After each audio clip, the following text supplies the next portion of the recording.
Most winter watercolor paintings fail for one reason. They paint snow, but forget atmosphere.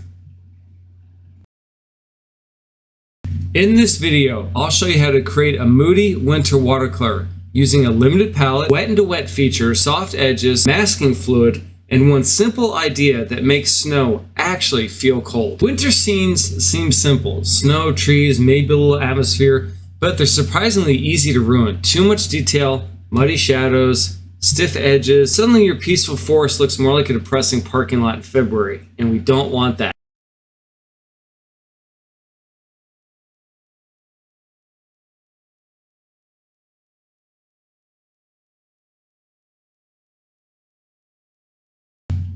For this winter scene, I started with some masking fluid. I spattered it down on the paper. I'm trying to keep it random and not too big of dots. The masking fluid is liquid latex, so once it dries on the paper, it's always going to feel a little bit sticky, but as long as you can touch it, doesn't come off on your finger, you're good to go to the next part.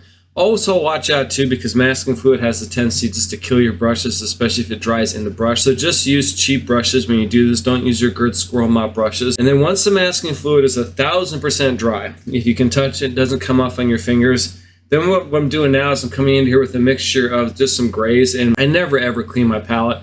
So it's really easy to get grays. My students all the time are saying, "Hey Ryan, what color is that?" I'm like, "I have no idea. It's gray. Look at it." So I never clean my palette, but if you want to make a good gray, you could do like ultramarine blue and burnt sienna, for example. And I'm doing this on dry paper. So I'm putting down wet color on dry paper. And my paper's curling. I had it stuck on a piece of tape there on the board, but I didn't see it. Wasn't holding it very easily. And so I'm just trying to reapply it. So I'm just cleaning up the water underneath the paper because that's going to turn to a water blossom in a few minutes. You never see it until it's too late. And now I kind of have to let this dry. So this is still drying on me a little bit. I don't want it too wet. I'm going back in and spattering a little bit of water on top of that, and that's going to give me some water blossoms. Yes, I just actually spit on my paper. It gives you salt effects because you have salt in your spit. So if you got it, use it. Why not? Otherwise, you got to carry salt with you, and that's kind of a pain in the rear end. And what I'm doing now is I'm looking at this. I'm just trying to see if it's about the same value across the whole thing. Now, what I want to do is I want to wait until the paint just dries a little bit. If it's too shiny and you start to drop other colors into it, it's going to spread out too much. So what I want to start to do is I want the paper to start to dry on me a little bit. Taking off a little bit of the excess color just to control the wetness and dampness on the paper. That also helps prevent the paper from curling as much if you keep the water even across the whole surface. Now with this painting, I am painting it with this completely flat on the table. I don't want gravity to move things too much. And I'm looking at this until I get the right sheen to the color here. And then what I do is I'm going to come into here with a little bit darker color. So thicker paint, less water. Now, because we're working wet into wet, so the paper's wet, we're dropping wet color into wet paper. What's going to happen is the color is going to spread out a little bit. If you put some of these colors down, it's going to spread out a little bit, so it starts to look like, I'm trying to get tree shapes. I don't want things to be geometric, I want them to be organic. I don't want things evenly spaced apart, so don't make the trees all 2 inches apart from each other, just kind of go random. I'm doing a mixture of different colors also, because when you mix different colors on the paper, what's going to happen is you're going to start to get some more separation on the paper. And that's the thing I love about watercolor that you can't get with the other mediums. Whenever you mix 2 or 3 colors together, it always changes on the paper. It's fantastic on the paper. And whatever you put down right now, of course, is going to continue to spread out a lot. So you're not going to get hard edges yet. This is a great exercise in learning how to control the wetness of paper. First couple times you do it, I guarantee you're going to screw it up. Maybe the 10th time. But the more you learn how to do this, the more you really can learn to control watercolor. And that for me is what I love about watercolor. I always have an idea in my head what I'm going to paint, and then 3 seconds later, after I start painting, I'm like, well, let's try this instead. And I don't get discouraged by that. I'm not like a type A personality.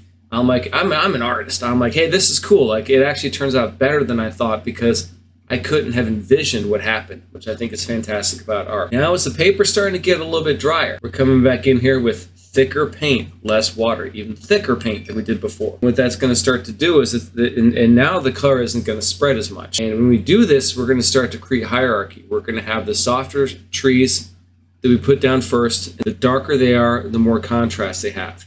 The further away, it has to be lighter and less details. Thicker paint, less water. You know, if you want to mix up your darks, ultramarine blue, burnt sienna, I said that earlier, works very well. You could do burnt sienna with sap green, that works very well too. And what you're going to find now is when you're putting the color down on paper, it's moving a little bit, it's still giving you soft edges, but it's darker. It's coming forward. You can't do too much. You kind of have to go section by section. And that's one of the hardest things about this. And with trees, again, don't make them perfectly perfect. Like they're leaning over a little bit. The branches go different directions. These are evergreens, so these aren't too hard to paint. But you just don't want to create patterns too much. I hope you can start to see how now we're building up these trees and we're getting some darker things into the foreground here. I haven't even touched the foreground at all. I'm just working on the background. And if you work on 300-pound paper, it'll stay wet for, I don't know, 4 hours. 3 days, who knows? Depends on the humidity. And I'm switching back to even thicker paint, less water, smaller brush at this point in time, coming into here, and I'm putting more trees on top of the other trees we painted. Now, because it's wet, you can also lift off some of that color, which is nice. You can take things on and off if you want to. Come back in with a thirsty brush, so you get the brush just a little bit wetter than the paper. Put it down, and what that does is it kind of pulls off some of the color, then you lift it off with a dry brush. So the dry brush, thirsty brush, I'm sorry, is when there's less water on the brush, and that puts takes some of the color off the paper as opposed to putting it down. Sometimes you have to go back into color and like reactivate it a little bit with a wet brush and then pull it off with a dry brush. But this is just a yin-yang effect, going back and forth.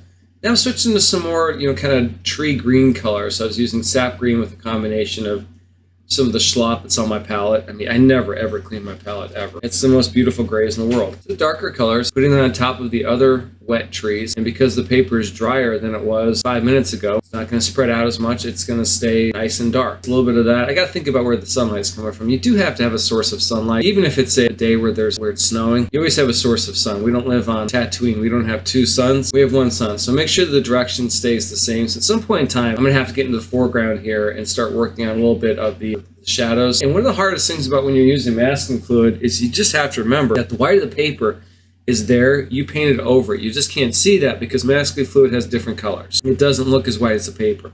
And the idea for that is that you could tell then where you put the masking fluid down on the paper, but then sometimes it's nice to know where the masking fluid is if you can't see it. I mean, that's why I use 3 or 4 different types of masking fluid. They all have different properties.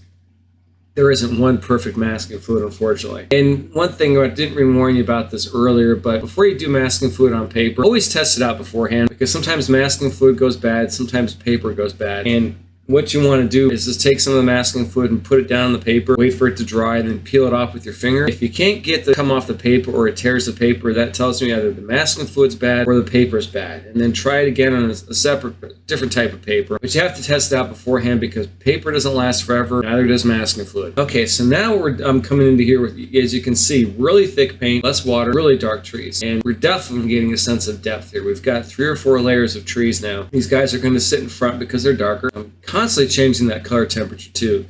Don't make it the exact same the whole time. Like if you look at trees, they have different colors in them. You've got some dead branches, you've got different types of trees. Don't be afraid to throw some red into something, throw some green into it, throw a little bit of blue, maybe not orange unless it's like a fall tree scene, but don't be afraid to change that color temperature up all the time. And don't create patterns when you do that. That's the hardest thing. The human mind wants patterns. Get that. We like things organized and structured, but that's not how nature works. And the more you can get away from doing patterns and the more it looks, I don't know, artistic, I think. Now I'm taking a palette knife, and this is an oil painter's palette knife. And if it's not too wet, what I do is I actually scratch the paint aside and get details into the background. You're not digging it into the paper. You're just literally parting the red seeds. You're just scratching into the paint.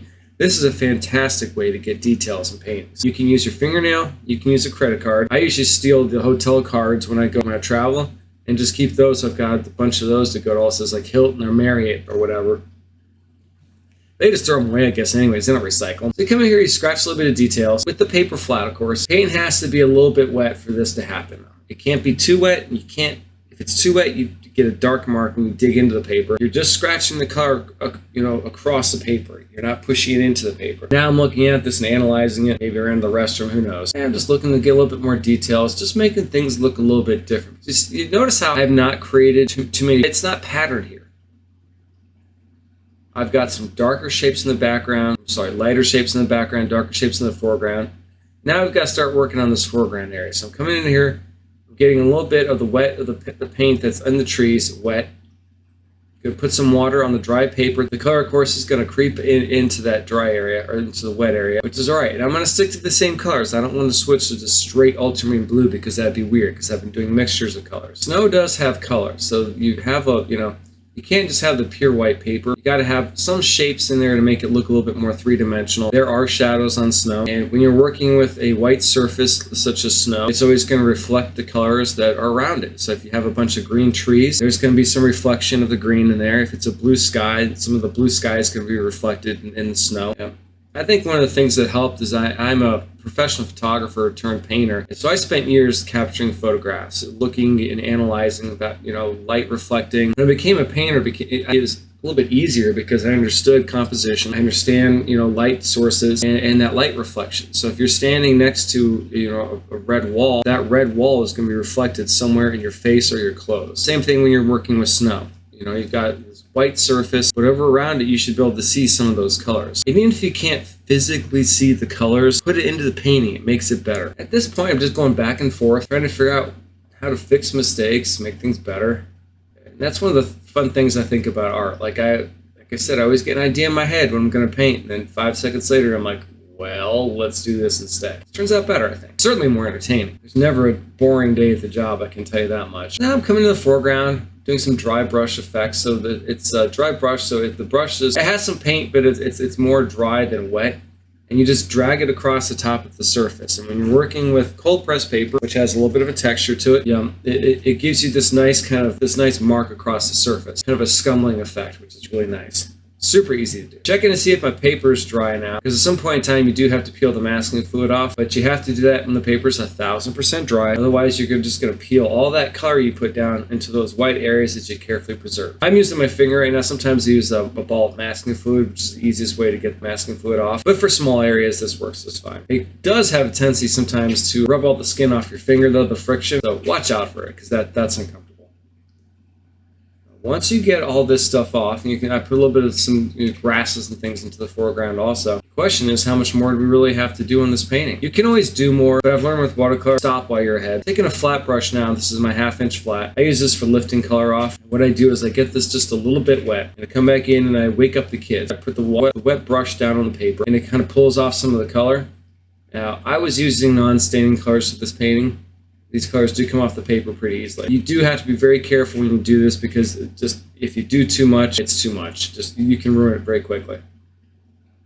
But sometimes I have to come back in and lift out some of those highlights that I should have painted around. But trying to paint around things in watercolor is really difficult, and that's why you'd want to use non-staining colors. You can get staining colors off the paper, you just have to be more aggressive. I'm not going to do that in this painting though. No, we're just going in here, taking some things off, putting some things down, pulling out some shapes behind the tree branches. Try to make this two-dimensional piece of paper look three-dimensional. I think that's really scary for people, because you start with just a blank white piece of paper. What the heck do you do to make a decent painting? It's kind of scary, because you have so many options available, and you have so many ways you can screw it up, which is really scary. But that's what I think is fun. I always tell it to my classes too. Look, there's a million ways you can screw this up, but there's a million ways you can make this painting great too. I'm trying to make my own brushes right now. I found a squirrel on the road the other day, whacked the tail off, so I'm going to try to make my own squirrel mop brushes, but I have a feeling that it looks easier than it is to do it. But I thought, the poor guy's just laying there. I mean, his life should be for something, right? Do a little bit of spattering into the foreground. That makes it look more like the foreground because of that atmospheric perspective I talked about earlier. The closer things are, the more details. Now I'm taking a little bit of white paint. You can see me mix it on the side here, and I'm going to spatter a little bit more white back into the trees. Now the reason why I use masking fluid though is masking fluid protects the white. The funny thing about winter watercolor is that the magic usually comes from what you leave out.